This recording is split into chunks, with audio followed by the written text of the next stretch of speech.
Welcome to the video pictorial DVD of the tour led by New York Times best-selling author Sharon Kay Penman in the footsteps of Eleanor of Aquitaine, visiting places throughout France where Eleanor lived and seeing such magnificent places which were meaningful to her and the Plantagenet kings.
We are in Paris, France, standing before Notre Dame Cathedral, where Geoffrey of Brittany, the son of Henry II and Eleanor of Aquitaine, is memorialized.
gilded silver bejeweled vase in the Louvre belonged to Eleanor, who inherited it from her grandfather, Duke William IX. While she was married to King Louis VII of France, she gifted it to him. He subsequently gave it to Abbot Sugar of St. Denis, who added the decorative mount to the 6th century Sasanian carved rock crystal. Right now, we're standing in front of the Castle of Falaise, which in all likelihood is where Henry kept Eleanor before she was put into confinement.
They would cross the bay from Avranches and at low tide, and they'd have guides to escort them because there's also like quicksand bogs and places out there, so it's extremely dangerous. The tides at Mont Saint-Michel are the second highest and fastest in the world. The highest is a place in Newfoundland.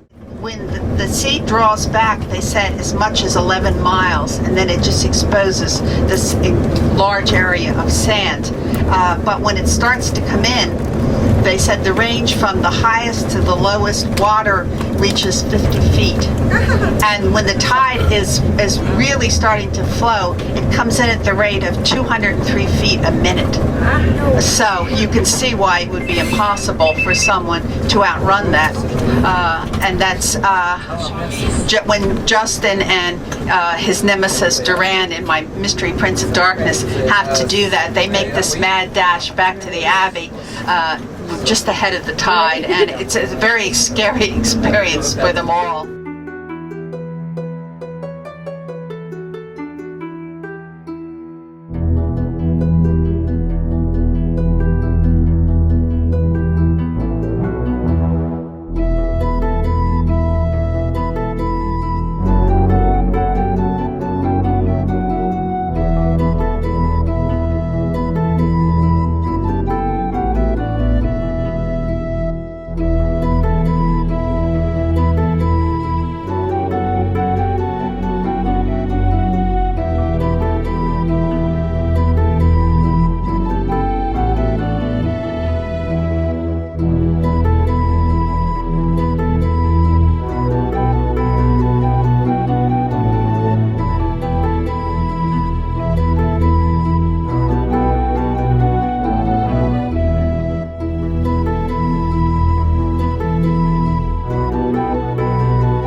Go closer to the main entrance of the 16th century.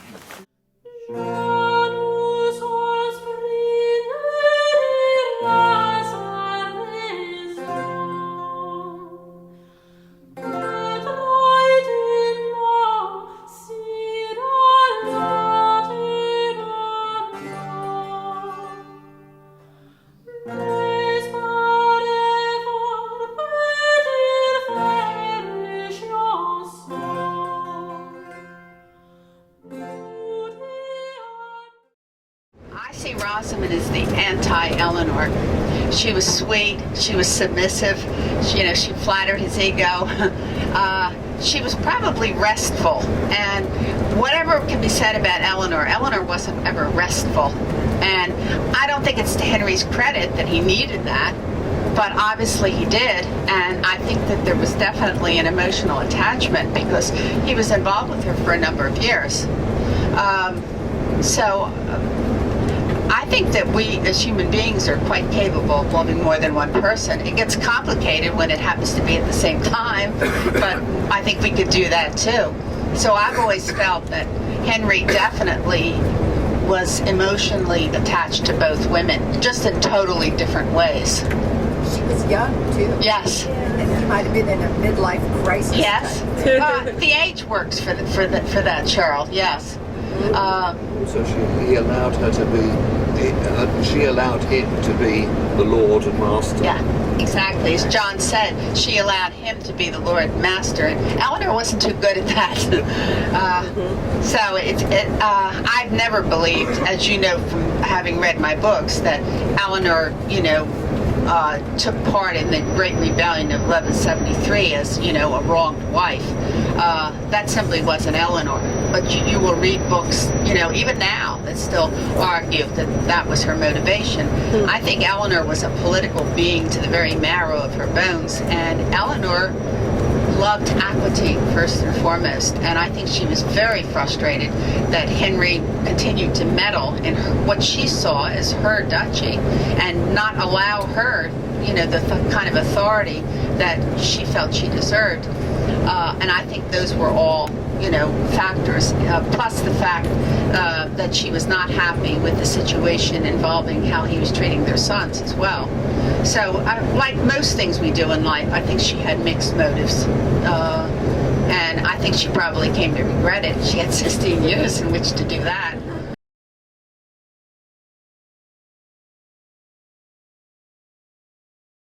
This is now October 1191 in the Holy Land, and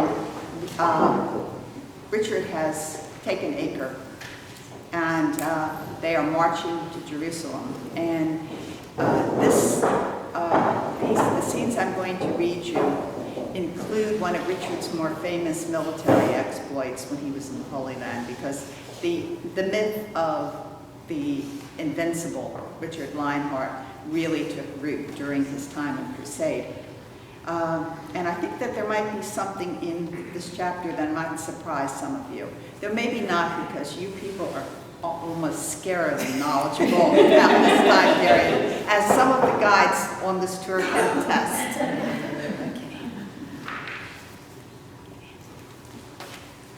This is chapter 28, October 1191, and we're going to start with a scene on the Saracen side of the fence. This is the camp of Aladil near Lida in Outremer, and Aladil was the brother of Saladin.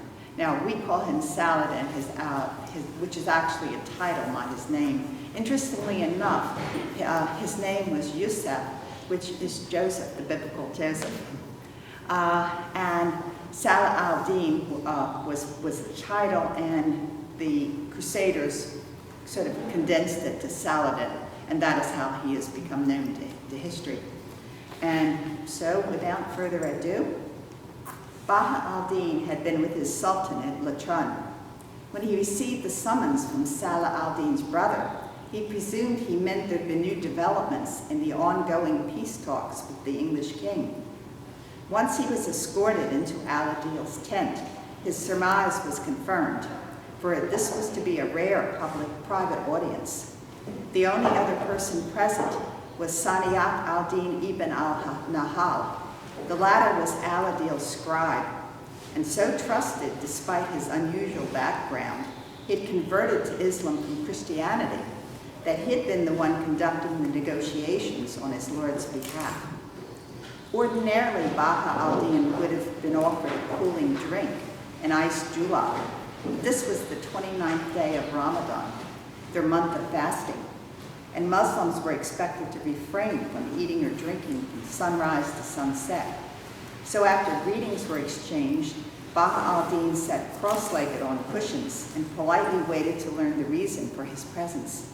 They spoke casually for a time about various subjects: the welfare of their respective families, the escape from Acre of one of their emirs, who had climbed down a rope from a privy window, and the troubling news that the local peasants were providing the Franks with large quantities of food.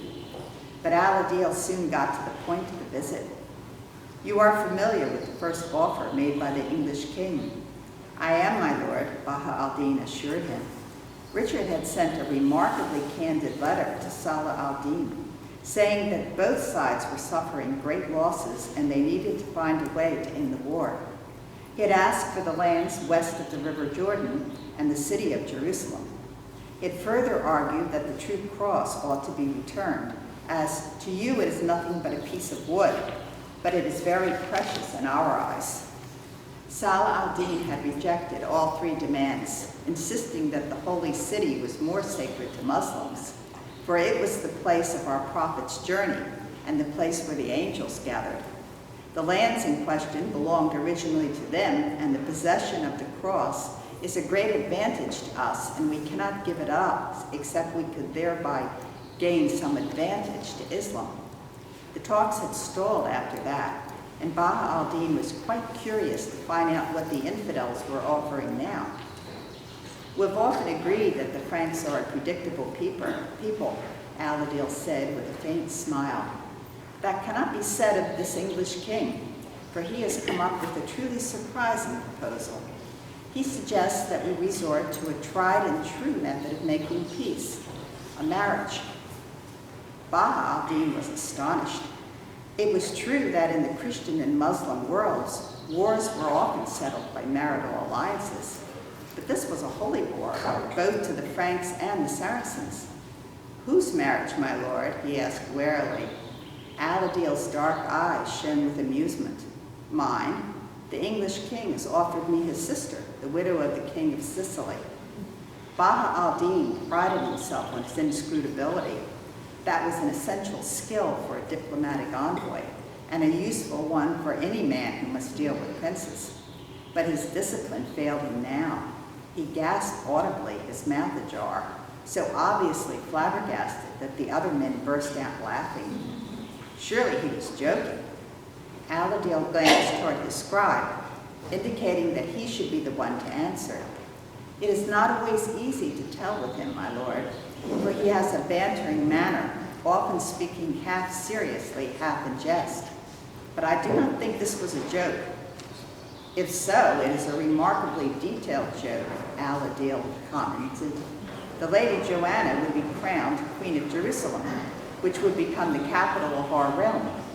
My brother would give me the lands between the River Jordan and the sea, making me its king, and Richard would give his sister the coastal cities of Acre, Jaffa, and Ascalon as her dowry. Jerusalem would have no Christian garrison, but priests and monks, and Christians would be free to visit or dwell there. The villages would be given to the Templars and the Hospitallers, and my wife and I would hold all the castles. Our new kingdom would still remain part of the Sultan's dominions. Their Holy Cross would be returned to them, and there would be an exchange of prisoners on both sides. And after the peace treaty was signed, Richard and the Franks from beyond the sea would return to their own lands. Presumably then, we would all live in peace. Baha al-Din found himself agreeing with al-Adil. This was exceptionally explicit for a joke. Surely it was not a serious offer, though. So what did the English king hope to gain by it? Was this a test of their will to continue the war, or something more sinister? Were the Franks seeking to drive a wedge between the Sultan and his brother? Seeing that al-Adil was waiting for his response, he equivocated, saying with a smile, "But would you be willing to wed an infidel, my lord?" "Well, this infidel is said to be quite beautiful," al-Adil said with a smile of his own. "And the Quran does allow a man to wed a chaste woman amongst the people of the book, though a Muslim woman cannot marry out of her faith, of course. I do not know if the Christian's holy book permits such marriages. I would be surprised if so. But all of this comes as a surprise, no? Say what you will of the English king. He is far more interesting than most of the infidels. Can you imagine Guy de Lusignan or Conrad of Montferrat making such an outrageous proposal? They may not have available sisters conveniently at hand," Baha al-Din pointed out, and they all laughed. He was not misled, though, by al-Adil's wry, mocking tone. The Sultan's brother was a shrewd player in that most dangerous of games, the pursuit and acquisition of power, deftly balancing his own ambitions against his loyalty to Salah al-Din. He was not a man to be easily outwitted or beguiled, and was naturally suspicious of this extraordinary offer. But Baha al-Din could see that he was intrigued, too, possibly even tempted by it. And why not? What man would not want a crown of his own? "What is your wish, my lord?" he asked cautiously. "Should this be passed on to the Sultan?" "We have no choice. Even if we could be sure it was a ruse, we'd still have to inform my brother. For if nothing else, it is a revealing glimpse into the English king's mind. I want you to go to the Sultan and tell him this, that if he approves of this proposal, I will agree to it. But if he rejects it, say that the peace talks have reached this final point, and he is the one who thinks they should not be pursued further." "I understand, my lord," Baha al-Din said. Al-Adil was treading with care, as well he should. He was the Sultan's most trusted advisor, but he was also a potential threat, for he was far more capable than any of Salah al-Din's sons. And despite the deep abiding affection between them, the Sultan must occasionally wonder if his brother's loyalties would be as steadfast after his death. "I understand," he repeated, thinking that this infidel English king was more subtle than they'd realized, and therefore more dangerous.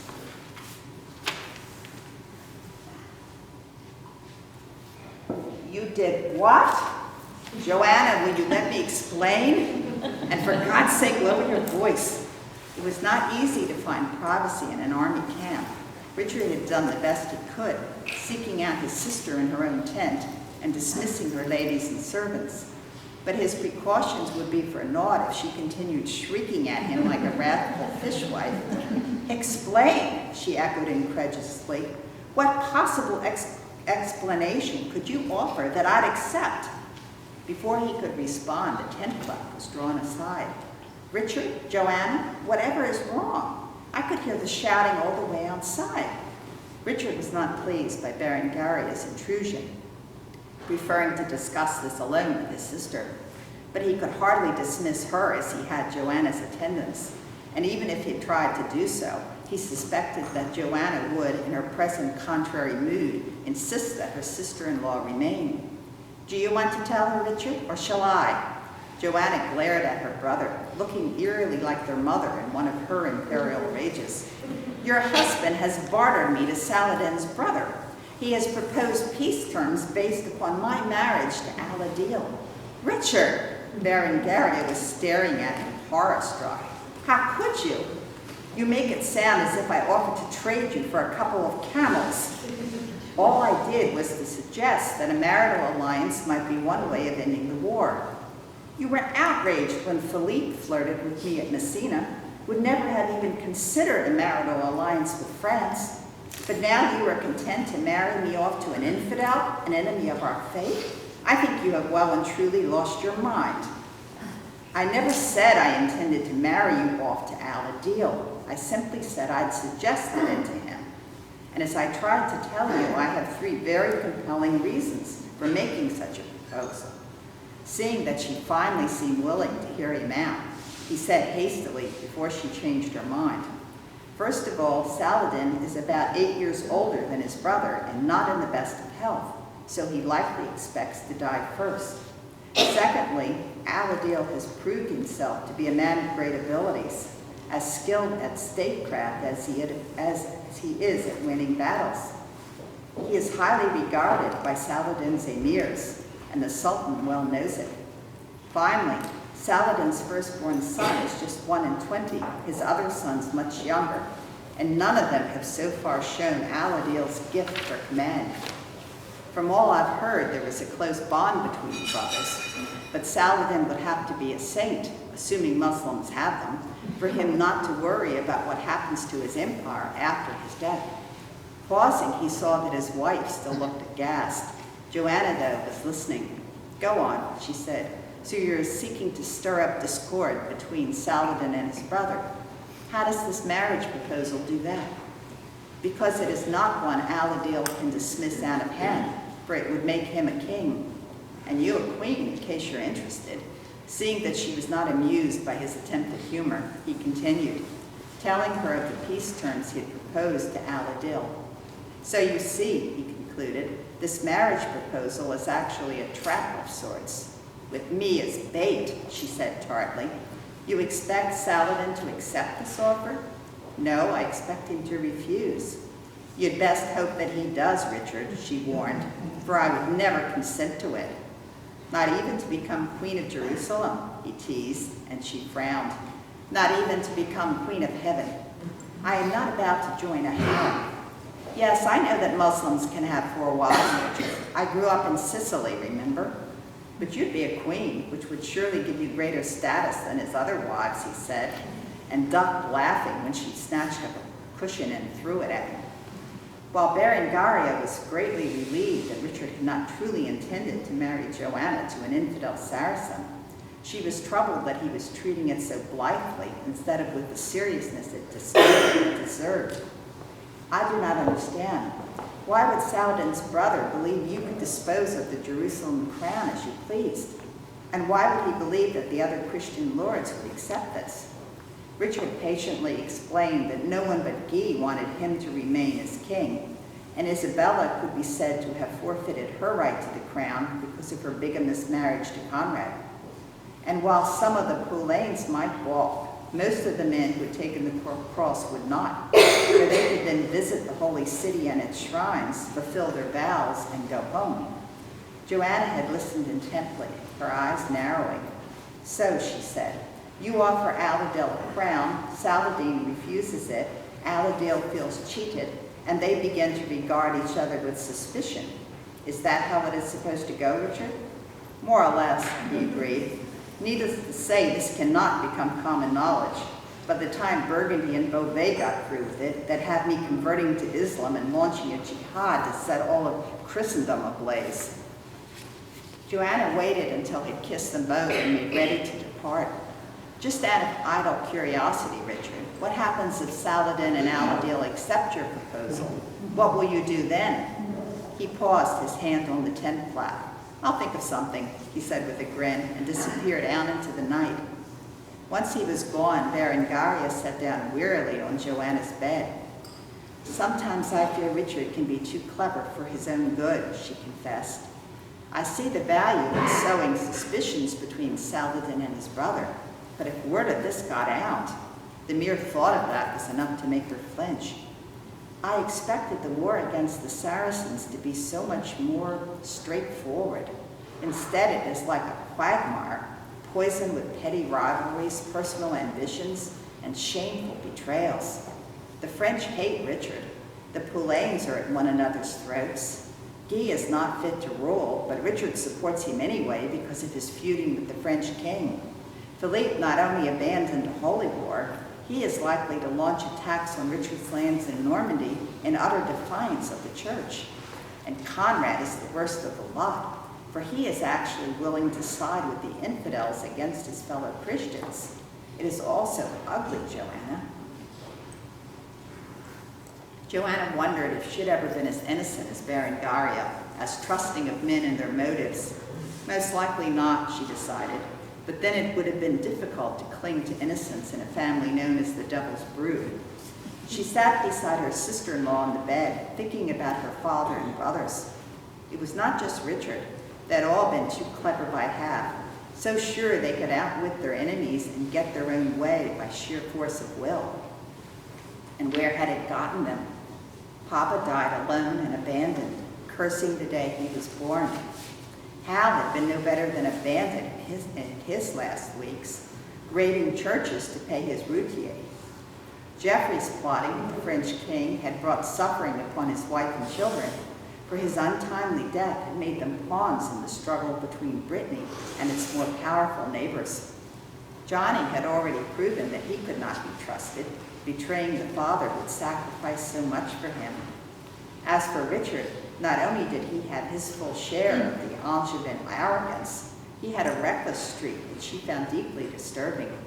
For what could be more reckless than contemplating a marital alliance with an infidel prince? Why was it that Maman seemed to be the only one to learn from past mistakes? Joanna, you look so troubled. Berengaria reached over and squeezed her sister-in-law's hand. Not that I blame you for being distraught about this scheme of Richard's. He ought to have found another way, ought not to have entangled you in it. Even knowing that he never intended for you to wed Saladin's brother, it still had to be disturbing.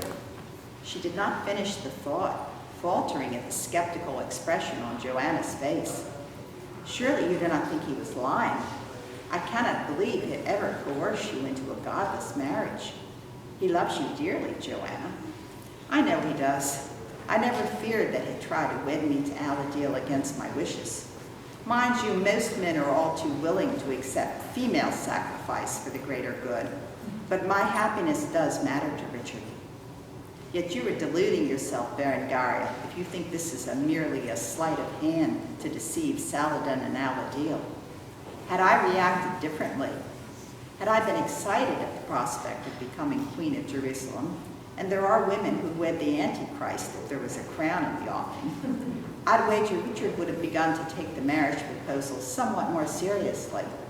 If he'd thought I was willing to make the match, he'd have been willing to see it done. I do not believe that, Berengaria said stoutly, doing her best to ignore the insidious inner voice whispering that Joanna knew Richard better than she ever would. He said it was just a stratagem. What makes you think otherwise? Because it is so well thought out, so thorough.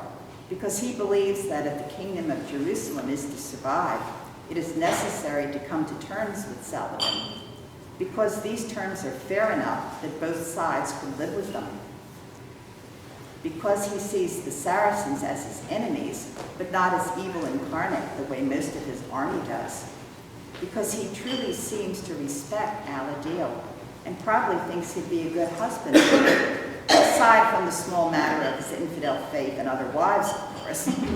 Joanna's smile was sardonic, but a smile nonetheless, for she was beginning to see the perverse humor in it all. It was obvious that her sister-in-law did not, though. Berengaria looked so dismayed that she regretted having been so candid. But was it so bad if Richard's halo tarnished a bit? If Berengaria was to find contentment as an Angevin queen, she needed to become more of a realist, both about their world and the man she had married. Patting the younger woman reassuringly on the shoulder, she said, "It does not matter what Richard might or might not have done had I shown myself willing to consider the match. I am not, so that puts an end to it." It was not that easy for Berengaria, and she later found herself lying awake until dawn, watching the man asleep beside her. How could it even have occurred to Richard to suggest such an unholy alliance? Why was he so willing to treat with these pagans as if they were Christian princes? How could he not see that he was making needless trouble for himself? She never doubted that he was a devout son of the church, but he had enemies beyond counting who were eager to believe the worst of him. There was so much about these Angevins that she would never understand, and that even included Joanna, who, like Richard, could find unseemly amusement in matters of the utmost gravity. Her husband stirred in his sleep, and she carefully tugged at the long strand of hair trapped under his shoulder. She did not braid it on the nights he shared her bed, knowing he preferred it loose, reminding herself sternly that she was far more fortunate than most wives.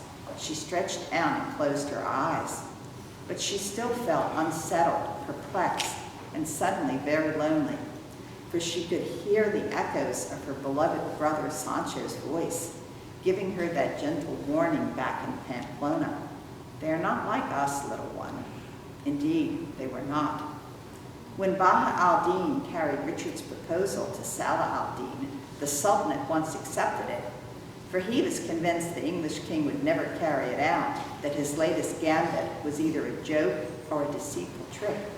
Richard responded with a regretful message that Joanna was resisting the marriage, but he hoped to persuade her that there was no other way to end the war.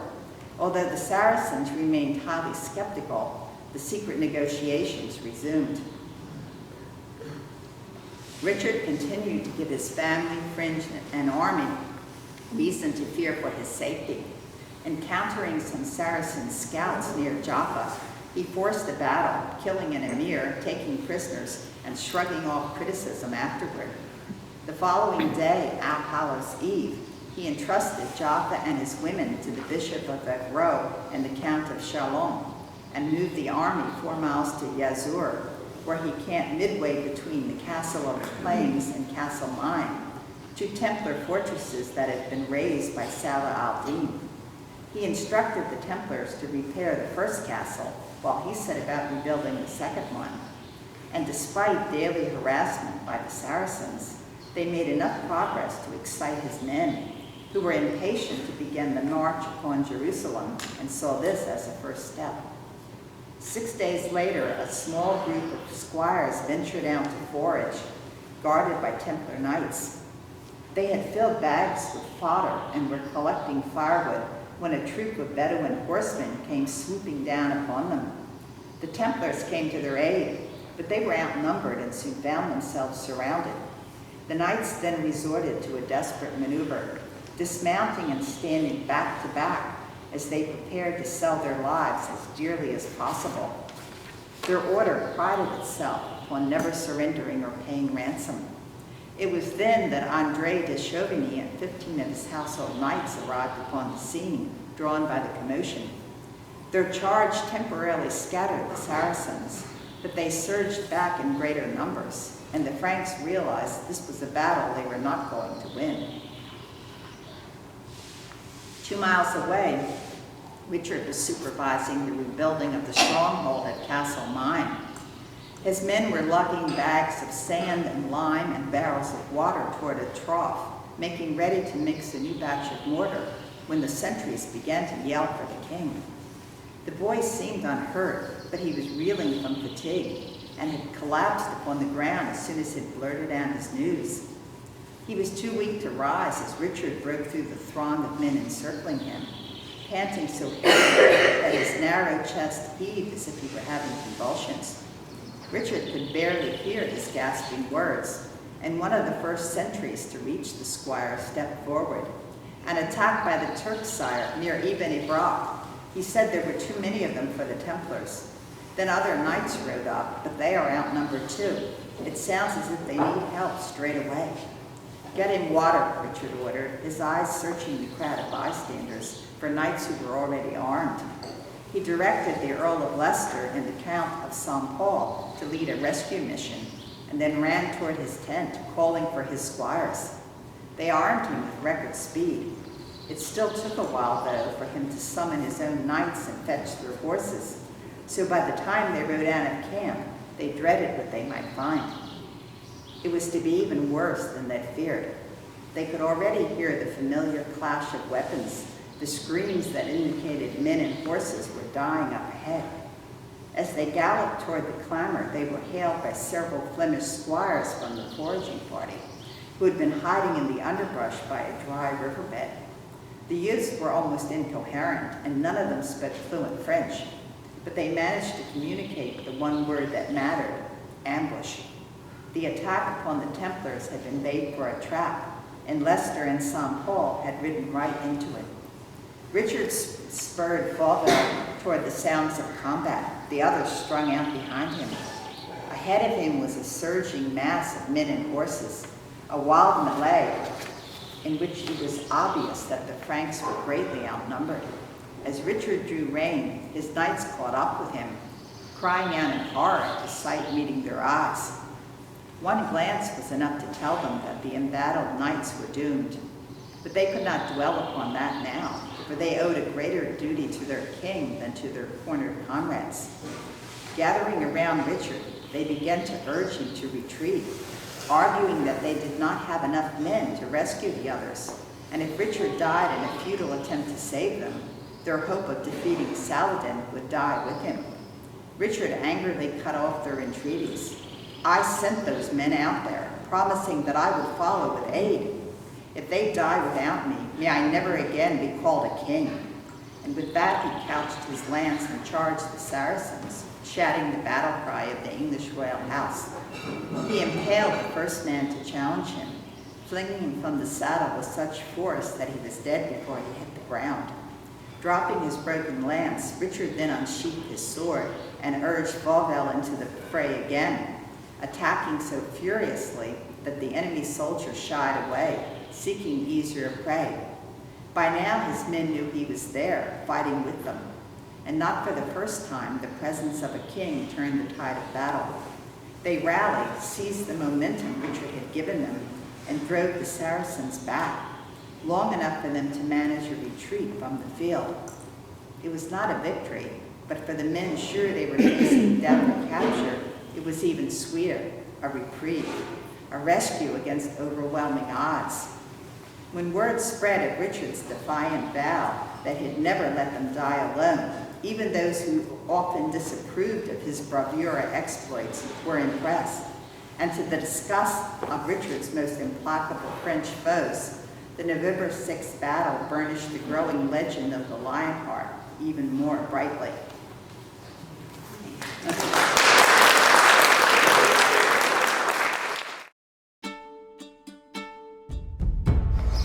We are standing here in front of St. Pierre's Cathedral in Poitiers, where Henry II and Eleanor of Aquitaine were married.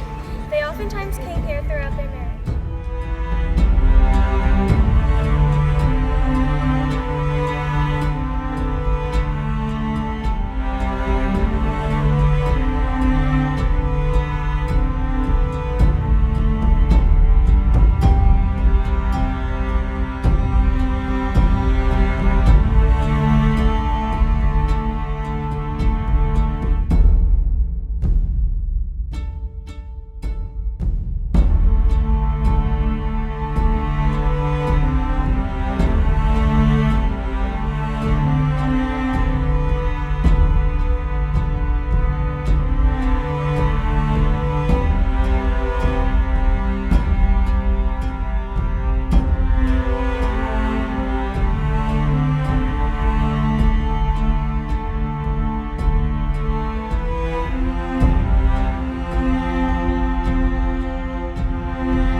Fortress Royale de Chinon, originally a Roman camp, was the primary residence of Henry II, who built most of the castle and also passed away at this site.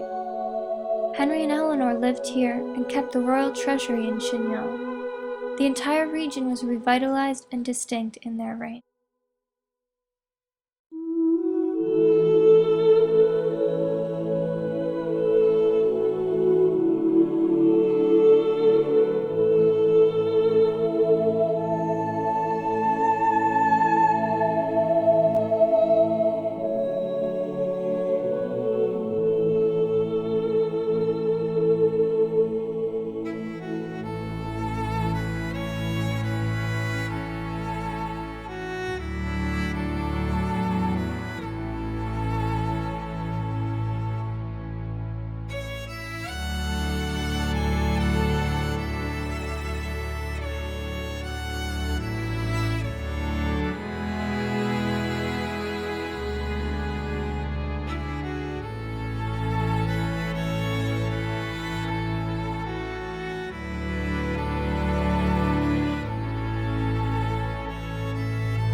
In this Chinon chapel, a mural was discovered dating from Eleanor's lifetime and is most likely Eleanor and her family. The remarkable depiction was used as the cover of Sharon Kay Penman's novel, Devil's Brood. I had a special place in my heart for Angers because Joanna was born here in October of 1165. Unfortunately, we do not know the exact date of her birth, but I think she's the daughter most like Eleanor, and so she's always remained closest to my heart. And I love Angers too because we know Henry was so often here. He would have been here often as a boy, and of course then once he became Count of Anjou, and then once he was king as well, because I really think Henry was happiest in this part of the world. They always talk about how Eleanor did not like England very much. I'm not sure that Henry really did either, because the climate is so much nicer in France. And so I think that the best years probably of his life were spent here. We do know that he loved Le Mans. That was the city, of course, of his birth, and that was his favorite city. And that is why when he lost it to Richard and the French King Philippe, it broke his heart to the point that he actually engaged in blasphemy that horrified his men, because as they were forced to flee Le Mans, he paused on the crest of a hill and cursed God. And his men immediately started to back away in case God decided to respond with a thunderbolt.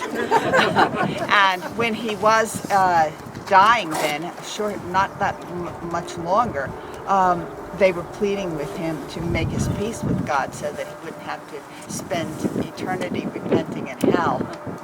I think this has been the best tour we've had so far. I think it's just been absolutely wonderful, and I think we're really able to get an idea of what it was like to live here in the Middle Ages through the 12th century on. So I'm glad that, you know, we, in a sense, we may have saved the best for last.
At Chartres Cathedral in the western portal, called the Royal Portal, there appear sculptures dated during the reign of King Louis VII and Eleanor of Aquitaine, which are thought to be likenesses of the royal pair.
There's music here. Talk loud. And I'm Tracy Selasky. I'm her mom, so I'm also from Colorado. I'm Mickey Rooney. It's like Mickey Rooney, so you won't forget it. I am from Peoria, Illinois, but I currently live in Singapore. And I travel here with my mom. She's a reader, I'm a reader, and she's introduced me to Sharon. Marilyn Bauer, I'm Vicky's mother. I also have 2 other daughters, and we're all very big fans. And I wish they all could have been here with us. Next time. Next time. That's right. Next time. I'm Linda McDermott. From Los Angeles, and I'm a midwife and a huge fan of Sharon's, and I'm jealous of the mother-daughters here. I think that's wonderful. I wish my daughter liked historical fiction. Disown her immediately. That's right, I will. I'm Linda Junkins. I'm from Colorado as well, and I wish I had a mother. I'm Malcolm Craig. I'm known to my family and close friends as Mac, but Sharon prefers Malcolm, so you can call me by either or actually both. And I have discovered in the company of all these wonderful ladies that I am a philosopher.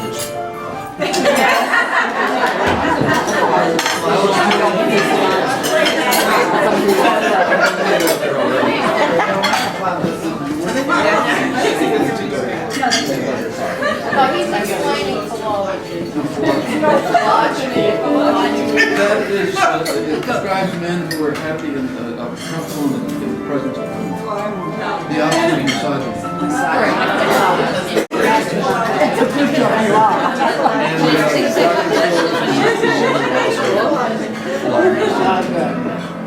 Hi, I'm Karen Harmon. I'm from New York, and I think I'm going to lay claim to being one of the first people who read Sharon's first book in 1982.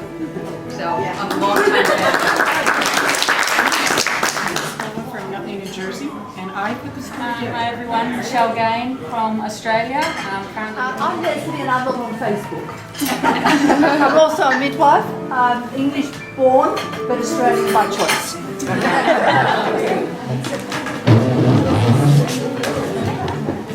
I'm Paula, I'm from Australia, and I was going to be coming here with my mother, but I left her at home to mind all my animals.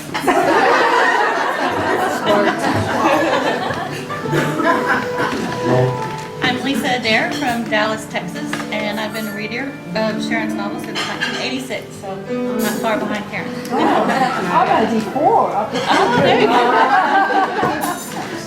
I'm Lisa Markovitz from Allegheny, Maryland. I'm really happy to be here with my sister and my daughters, and I'm thrilled to get to know all of you more and our shared passion to be here with Sharon.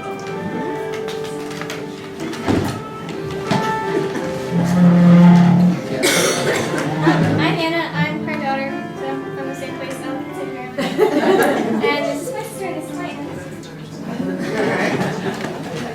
Hi, I'm part of that family too. I'm Catherine Moraine. I'm actually from just north of Towson in Maryland, and I am a recent convert to Sharon's books. My sister's had a passion for years and years and years, and she's recently turned me on to it, so there is hope. And now I can't put them down.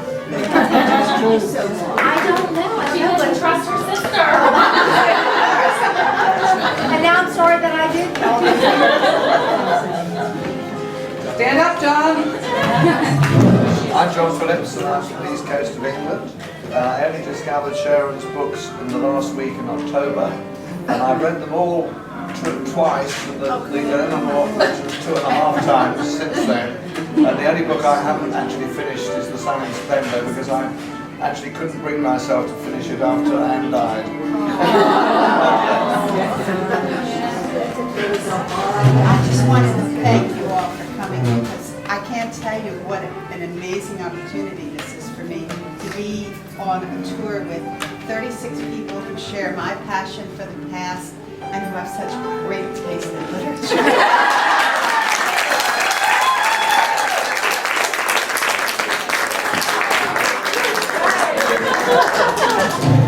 I'm Cheryl Roberts. I'm from Oregon. I'm a professional musician. I'm a cellist. And I've been a fanatic fan of Sharon since Sun and Splendor came out. Yeah. And I am just in heaven to be in a group of people where we can be waxing eloquent and really caring about something that happened 1,000 years ago. And I'm not seeing any blank looks like, huh? Yeah, Williams, I'm from Las Vegas, and I'm here with my mom. I'm Mom. I'm from College Park, Maryland, and I started reading Sharon's books in January when we decided we were going to do this tour, and I have done nothing since.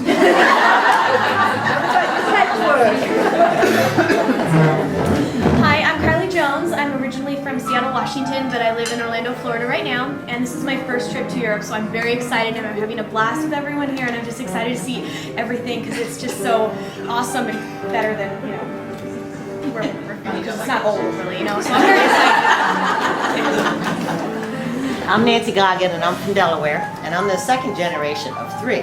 My mom got me hooked and I got my daughter hooked. Hi, I'm Susan O'D. I'm from the Hudson River Valley in New York. I'm actually kind of glad not to be here with my mother. And anybody who caught my little rant in the very last room at Falaise knows that I have very particular about my 12th century clothing representations.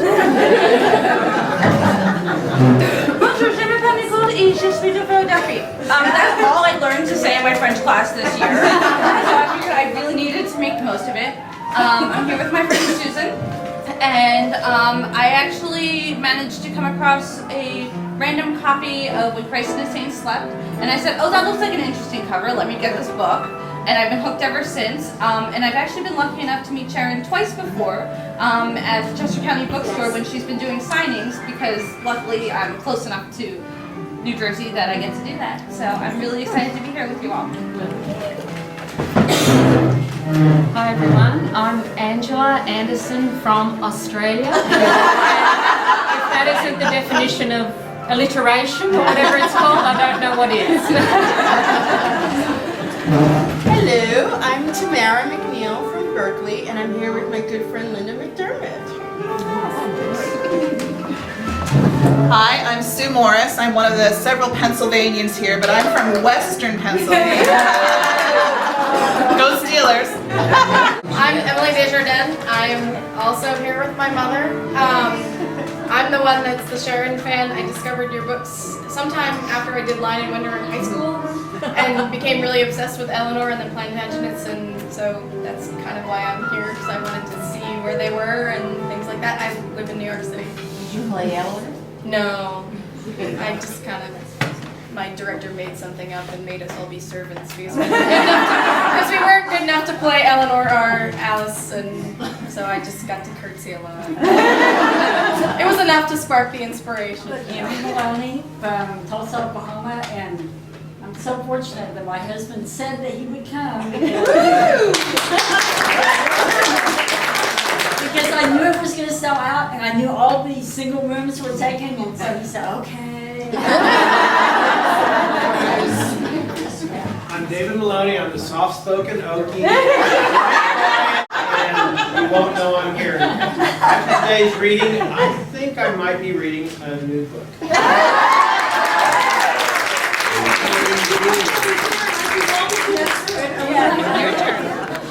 So, hi again, everybody. I'm Julia Markovitz here with the big group. I'm also from Ellicott City, and I go to Loyola University of Maryland.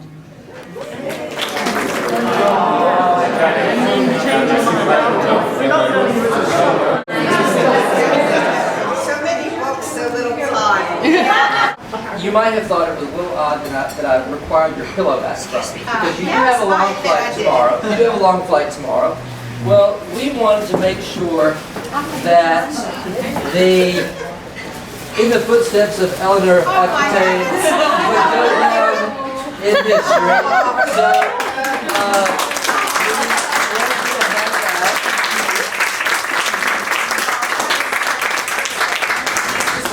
You all have such good